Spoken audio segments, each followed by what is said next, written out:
Chapter 10. Abigail's Disclosure. When the mantel clock finished striking the hour of 3, Abigail Rowan's lips began to move. Nancy Drew leaned forward eagerly, fearful lest a single word escape her. She sensed that the striking of the clock at a psychological moment had started a train of thought coursing through the old woman's mind, and now she believed that an important disclosure was about to be made. "The clock," Abigail whispered so softly that the words were scarcely audible. "That was it. The clock." "Josiah Crowley hid the will in a clock?" Nancy prompted her. "No." Abigail shook her head and sighed again. "That wasn't it. I thought I had it, and then it slipped my mind. I seem to recollect that he said something about a clock, but that wasn't it." Abigail continued to stare at the timepiece, as did Nancy, who was at a loss to understand what connection it could have with the missing will. Suddenly a low cry came from the old woman. "There! It came to me just like that, after all these years." "Tell me," Nancy commanded quietly, for she feared that the knowledge might slip from the old lady before she could disclose it. "A notebook," Abigail brought out triumphantly. "It was something about a notebook." "Tell me more about the notebook," Nancy urged gently. Although she could scarcely hide her eagerness, she forced herself to speak quietly lest she excite Miss Rowan. "I remember it all now. Josiah wrote about the will in a little notebook of his. One day he said to me, 'Abigail, after I'm dead, if my will doesn't come to light, you can find out all about it in this little book of mine.'" "What became of the notebook, Miss Rowan?" "I can't seem to recollect. He hid it someplace." Again Nancy Drew was baffled. Involuntarily her eyes traveled to the mantel clock. She studied it critically. What connection could the clock have with a missing will, she asked herself. Certainly there must be one, for otherwise its striking would not have caused Abigail to think of the notebook. Nancy had studied psychology in school and was familiar with the power of suggestion and association. Now her keen mind jumped to the conclusion that a clock had something to do with the missing Crowley will. Could it be that the notebook had been hidden in the clock? Impulsively, Nancy got up and went over to the mantel. She took down the clock and looked inside. She saw nothing but a tiny key, which evidently was used to wind the timepiece. Disappointed, she returned to her chair. "Where was Josiah Crowley living at the time he told you about the notebook?" she asked the old lady. "He was living in his own house then, but he was just getting ready to go to the Tophams. He'd been visiting around with his various kin and letting his own house stay empty. After the Tophams asked him to live with them, he sold his home." "What became of the household goods?" Nancy inquired.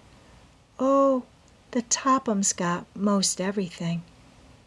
"There must have been a family clock," Nancy mused, half to herself. "A family clock?" Abigail repeated. "Oh, yes, there was a clock." "Can you describe it?" Nancy questioned. "Well, it was just an ordinary mantel clock, tall and with a square face, something like that one over there." The old lady pointed to the timepiece Nancy had just examined. "Only Josiah's was more elaborate. It had a moon or something on top." "What became of the clock?" "I don't know," Abigail responded indifferently. "I suppose the Tophams got it. They took everything else." It was on the tip of Nancy's tongue to tell Abigail that Josiah Crowley might have hidden his will inside the family clock, but she hesitated to excite the old lady. After all, it was only a theory, and it would not be kind to encourage Abigail Rowan to believe there was a likelihood of gaining an inheritance unless it were a fact. "I'll wait until I'm sure before I say anything about it to her," Nancy decided. She asked a number of other questions, but it was soon apparent that Abigail had told all that she could recall about the will. Although Nancy spoke of the family clock a number of times, its mention did not seem to interest the old lady. At last Nancy arose to depart, but before leaving, she promised Abigail she would return in a few days to see how she was getting along. It was likewise her intention to stop at the nearest house to ask a neighbor woman to look after the old lady during her absence. But she said nothing of this, as she knew Abigail would protest. After attending to the mission, she sprang into her roadster and started for River Heights. Nancy Drew was highly elated at the information she had gleaned, and was now more interested in the case than ever. "I'll not tell the Horner girls what I have learned," Nancy advised herself, "at least not until I have learned more about the family clock. If nothing comes of my theory, Allie and Grace would only be disappointed. I'll not raise their hopes until I have something important to tell." As Nancy drove along on the West Lake Road, she reviewed the facts of the Crowley case. Unquestionably, Josiah Crowley had made a second will. According to Abigail Rowan, he had secreted it in a safe place and had written its location in a little notebook. He had told Abigail where the notebook could be found in case of his death, and with the passing years, the knowledge had slipped away from the old lady.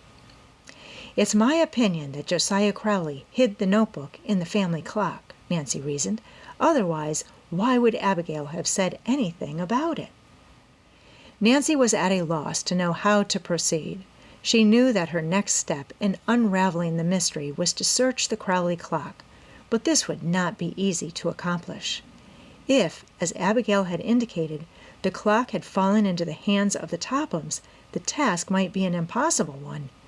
Then, too, it was not at all unlikely that the Tophams had already discovered the notebook. In that case, they would have destroyed it, Nancy told herself.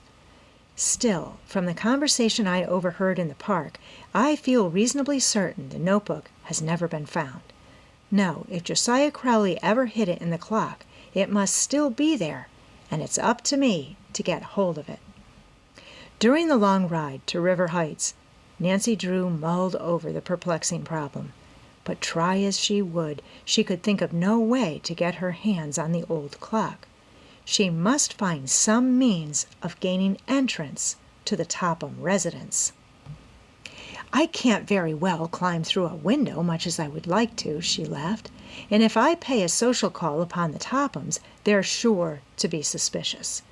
We haven't been friendly for years, and since Ada and Isabel discovered that I have taken an interest in the Horner girls, they would be certain to question my motive in going to their house. No, I must think of a good excuse." Presently Nancy reached River Heights. She drove the roadster down the boulevard and stopped in front of her home. As she stepped out and was preparing to go into the house, she heard her name called. Wheeling about, she saw a girl running toward her. It was one of Nancy's chums, Helen Corning. "Hello, Nancy!" Helen called. "I haven't seen you for days. Where do you keep yourself?" Nancy laughed as she greeted her chum. "Oh, I've been especially busy lately. Come into the house and we'll have a chat." "Oh, I can't, Nancy. I wouldn't be up this way, but I'm trying to sell tickets for a charity dance." "How many have you sold?" "I have 6 left," Helen sighed. "It's a thankless job."